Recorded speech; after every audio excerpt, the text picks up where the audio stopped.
ব্যক্তিগত আগ্রহে অর্থনৈতিক খোঁজ খবর রাখি, পড়াশোনা করার চেষ্টা করি, but I was trend as a medical doctor. তো এই কারণে কথাটা বললাম, শরীরে কোথাও যদি ক্যান্সার পাওয়া যায়, আমাদের প্রথম কাজ হচ্ছে খুঁজে দেখা আর কোথায় ক্যান্সার আছে কিনা, ক্যান্সারটা ছড়িয়েছে কিনা। তো আমি খুঁজতে গেলাম আমাদের এই সেক্টরের ক্যান্সার একটা পেলাম, আর আছে কিনা খুঁজতে গিয়ে দেখি সব জায়গায় ক্যান্সার। এই কনটেক্সটে আমাদের বলা দরকার, তাতে আসলে আমরা বুঝবো সমস্যাটা কেন এবং সমাধান কিভাবে হবে।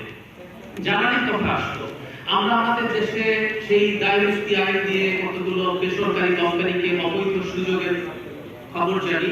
আমরা গ্যাসের কথা এসেছি, আমরা আমাদের গ্যাস খুঁজে বের করি না, কিন্তু আমরা দেখবো কিছু মানুষকে আমরা এলএনজি গ্যাসিফিকেশন প্ল্যান্ট করতে দিয়েছি, তাকে এখন এলএনজি ইম্পোর্ট করতে দিয়েছি। আমরা দেখছি আমাদের একেবারে বেসিক কনজিউমার যে গুডস, সেটা একটা উদাহরণ দিতে পারি, সেটা হচ্ছে সয়াবিন তেলে যখন কারসাজি হচ্ছিল তখন ভোক্তা সংরক্ষণ অধিদপ্তর যেটা আছে, যেটা একটা রাষ্ট্রীয় সংস্থা, তারা আমাদেরকে ডেটা দিয়েছিলেন 15 দিনের বাজার থেকে 1000 কোটি টাকা তুলে নেওয়া হয়েছে। আজ পর্যন্ত কি কোনো ব্যবস্থা হয়েছে? তো প্রত্যেকটা জায়গায় আসলে ক্যান্সারটার নাম কি, এটা আসলে ফাবিলা পাতা পেপার একটা জায়গায় একটু বলেছেন, আমি এটাকে একটু এলাবোরেট করি। সেটা হচ্ছে, আমরা সরাসরি সবাই বলছেন, আমি আসলে বলে ফেলতেই চাই, বাংলাদেশ আসলে একটা অলিগার্কি। যখন অলিগার্কি তৈরি হয় একটা সোসাইটিতে, তখন আপনি এটা দেখবেন।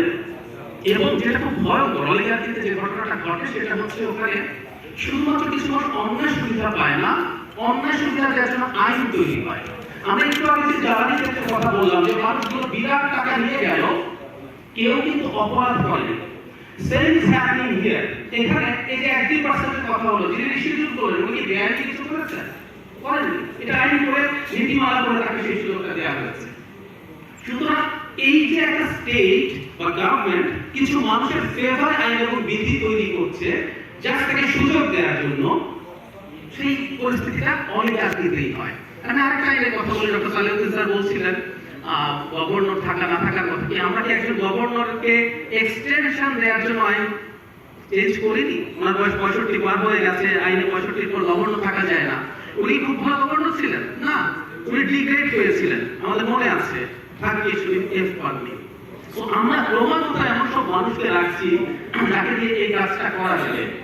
শেষ কথা, বলা হয়েছে যে সর্বোচ্চ পর্যায়ে রাজনৈতিক সদিচ্ছা হচ্ছে অস্পষ্টতা, আই এগ্রি। সর্বোচ্চ পর্যায় থেকে বলতে হবে, এটাও এগ্রি করি। আমার প্রশ্ন হচ্ছে, সর্বোচ্চ পর্যায় থেকে বললেও কি হবে? বাংলাদেশ যদি অলিগার্কি হয়ে থাকে, সর্বোচ্চ পর্যায় থেকে বললেও আসলে হবে না, বিকজ অলিগার্কি আসলে সরকার, এখানে সর্বোচ্চ পর্যায়ে বলে কিছু নাই। অলিগার্কির একটা সেন্ট্রাল স্ট্রাকচার আছে, it's a mixture of different types of people, politicians আছেন, বিজনেস পিপল আছেন, ব্যুরোক্র্যাটস আছেন। তাই যদি হয়ে থাকে এটা কাজ হবে না। আর শেষ করছি ডক্টর সালেউদ্দিন স্যারের একটা উক্তি দিয়ে, ব্যাংক না দেওয়ার পরও তিনি চাকরিতে থাকতে পেরেছেন। আমার খুব ধারণা, মানে এরকম পরিস্থিতি তার চাকরি হয়তো পেতেন না, আর ব্যাংক না দিলে পদে থাকা would have been impossible।